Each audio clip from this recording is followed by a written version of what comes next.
زمین پر چلنے پھرنے والے جتنے جاندار ہیں سب کی روزیاں اللہ کے ذمہ ہیں۔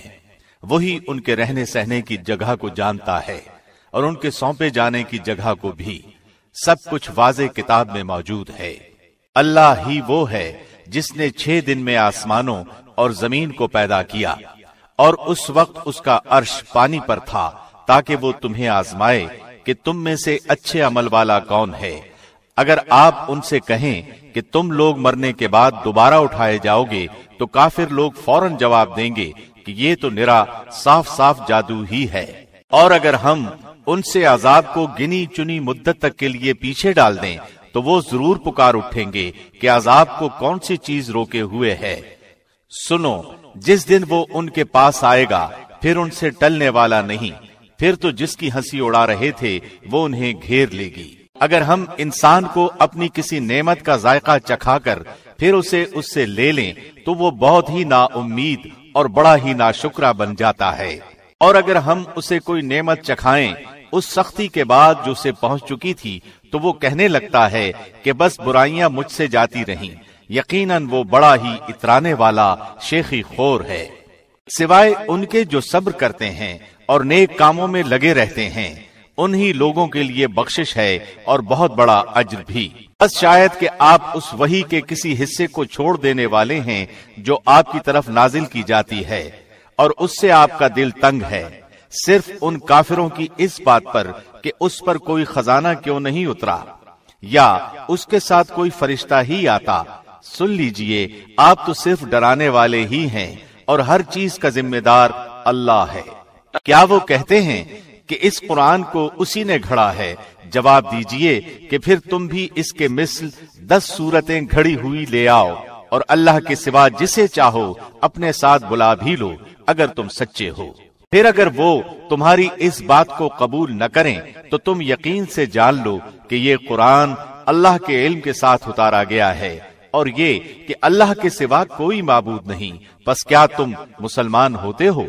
جو شخص دنیا کی زندگی اور اس کی زینت پر فریفتہ ہوا جاتا ہو، ہم ایسوں کو ان کے کل اعمال کا بدلہ یہیں یعنی دنیا میں بھرپور پہنچا دیتے ہیں، اور یہاں انہیں کوئی کمی نہیں کی جاتی۔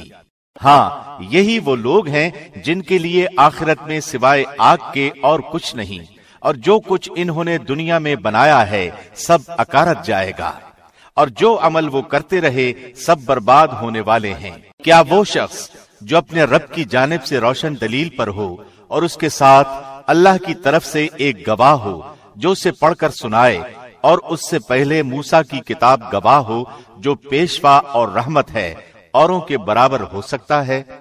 یہی لوگ ہیں جو اس پر ایمان رکھتے ہیں، اور تمام فرقوں میں سے جو بھی اس کا منکر ہو اس کے آخری وعدے کی جگہ جہنم ہے۔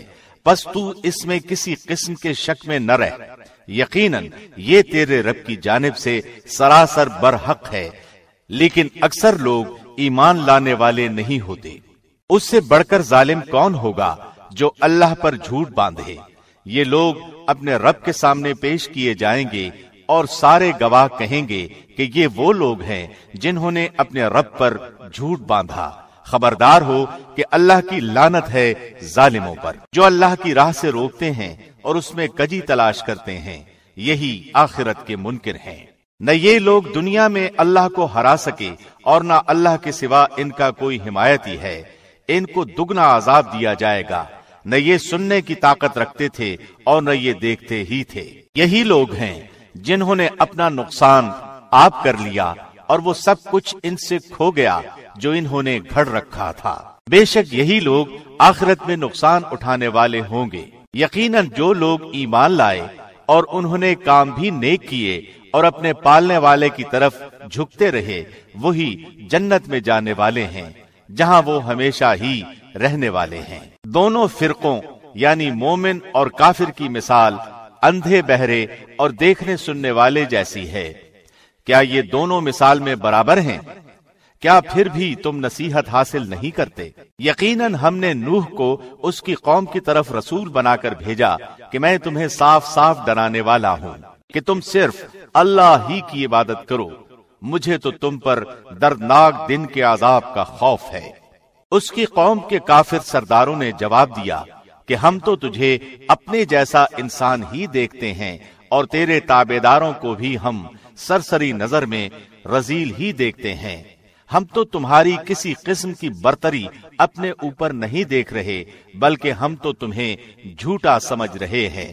نوح نے کہا، میری قوم والو، مجھے بتاؤ تو اگر میں اپنے رب کی طرف سے کسی دلیل پر ہوا اور مجھے اس نے اپنے پاس سے کوئی رحمت عطا کی ہو، پھر وہ تمہاری نگاہوں میں نہ آئی تو کیا زبردستی میں اسے تمہارے گلے مڑ دوں حالانکہ تم اس سے بیزار ہو؟ میری قوم والو، میں تم سے اس پر کوئی مال نہیں مانگتا، میرا ثواب تو صرف اللہ ہی کے ہاں ہے، نہ میں ایمانداروں کو اپنے پاس سے نکال سکتا ہوں، انہیں اپنے رب سے ملنا ہے، لیکن میں دیکھتا ہوں کہ تم لوگ جہالت کر رہے ہو۔ میری قوم کے لوگوں، اگر میں ان مومنوں کو اپنے پاس سے نکال دوں تو اللہ کے مقابلے میں میری مدد کون کر سکتا ہے؟ کیا تم کچھ بھی غور و فکر نہیں کرتے؟ میں تم سے یہ نہیں کہتا کہ میرے پاس اللہ کے خزانے ہیں، سنو، میں غیب کا علم بھی نہیں رکھتا، نہ میں یہ کہتا ہوں کہ میں کوئی فرشتہ ہوں، نہ میرا یہ قول ہے کہ جن پر تمہاری نگاہیں ذلت سے پڑ رہی ہیں انہیں اللہ کوئی نعمت دے گا ہی نہیں، ان کے دل میں جو ہے اسے اللہ ہی خوب جانتا ہے۔ اگر میں ایسی بات کہوں تو یقیناً میرا شمار ظالموں میں ہو جائے گا۔ قوم کے لوگوں نے کہا، اے نوح، تو نے ہم سے بحث کر لی اور خوب بحث کر لی، اب اگر تو سچا ہے تو جس چیز سے ہمیں ڈرا دھمکا رہا ہے وہی ہمارے پاس لے آ۔ نوح نے جواب دیا کہ اسے بھی اللہ ہی لائے گا اگر وہ چاہے، اور ہاں، تم اسے ہرانے والے نہیں ہو، تمہیں میری خیرخواہی کچھ بھی نفع نہیں دے سکتی، گو میں کتنی ہی تمہاری خیرخواہی کیوں نہ چاہوں، بشرطے کہ اللہ کا ارادہ تمہیں گمراہ کرنے کا ہو۔ وہی تم سب کا پروردگار ہے اور اسی کی طرف لوٹائے جاؤ گے۔ کیا یہ کہتے ہیں کہ اسے خود اسی نے گھڑ لیا ہے؟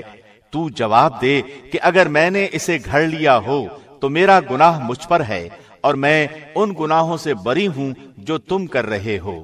نوح کی طرف وحی بھیجی گئی کہ تیری قوم میں سے جو ایمان لا چکے ان کے سوا اور کوئی اب ایمان لائے گا ہی نہیں، پس تو ان کے کاموں پر غمگین نہ ہو، اور ایک کشتی ہماری آنکھوں کے سامنے اور ہماری وحی سے تیار کر، اور ظالموں کے بارے میں ہم سے کوئی بات چیت نہ کر، وہ پانی میں ڈبو دیے جانے والے ہیں۔ وہ یعنی نوح کشتی بنانے لگے، ان کی قوم کے جو سردار ان کے پاس سے گزرتے وہ ان کا مذاق اڑاتے، وہ کہتے، اگر تم ہمارا مذاق اڑاتے ہو تو ہم بھی تم پر ایک دن ہنسیں گے جیسے تم ہم پر ہنستے ہو۔ تمہیں بہت جلد معلوم ہو جائے گا کہ کس پر عذاب آتا ہے جو اسے رسوا کرے اور اس پر ہمیشگی کی سزا اتر آئے، یہاں تک کہ جب ہمارا حکم آ پہنچا اور تنور ابلنے لگا، ہم نے کہا کہ اس کشتی میں ہر قسم کے جانداروں میں سے جوڑے یعنی 2 جانور، ایک نر اور ایک مادہ سوار کرا لے، اور اپنے گھر کے لوگوں کو بھی سوائے ان کے جن پر پہلے سے بات پڑ چکی ہے، اور سب ایمان والوں کو بھی، اس کے ساتھ ایمان لانے والے بہت ہی کم تھے۔ نوح نے کہا، اس کشتی میں بیٹھ جاؤ، اللہ ہی کے نام سے اس کا چلنا اور ٹھہرنا ہے، یقیناً میرا رب بڑی بخشش اور بڑے رحم والا ہے۔ وہ کشتی انہیں لے کر موجوں میں پہاڑ کی طرح جا رہی تھی، اور نوح نے اپنے بیٹے کو جو ایک کنارے پر تھا پکار کر کہا کہ اے میرے پیارے بیٹے، ہمارے ساتھ سوار ہو جا اور کافروں میں شامل نہ رہ۔ اس نے جواب دیا کہ میں تو کسی بڑے پہاڑ کی طرف پناہ میں آ جاؤں گا جو مجھے پانی سے بچا لے گا۔ نوح نے کہا، آج اللہ کے امر سے بچانے والا کوئی نہیں، صرف وہی بچیں گے جن پر اللہ کا رحم ہوا۔ اسی وقت ان دونوں کے درمیان موج حائل ہو گئی اور وہ ڈوبنے والوں میں سے ہو گیا۔ فرما دیا گیا کہ اے زمین اپنے پانی کو نگل جا، اور اے آسمان بس کر تھم جا۔ اسی وقت پانی سکھا دیا گیا اور کام پورا کر دیا گیا، اور کشتی جودی نامی پہاڑ پر جا لگی، اور فرما دیا گیا کہ ظالم لوگوں پر لعنت نازل ہو۔ نوح نے اپنے پروردگار کو پکارا اور کہا کہ اے میرے رب، میرا بیٹا تو میرے گھر والوں میں سے ہے، یقیناً تیرا وعدہ بالکل سچا ہے اور تو تمام حاکموں سے بہتر حاکم ہے۔ اللہ نے فرمایا، اے نوح،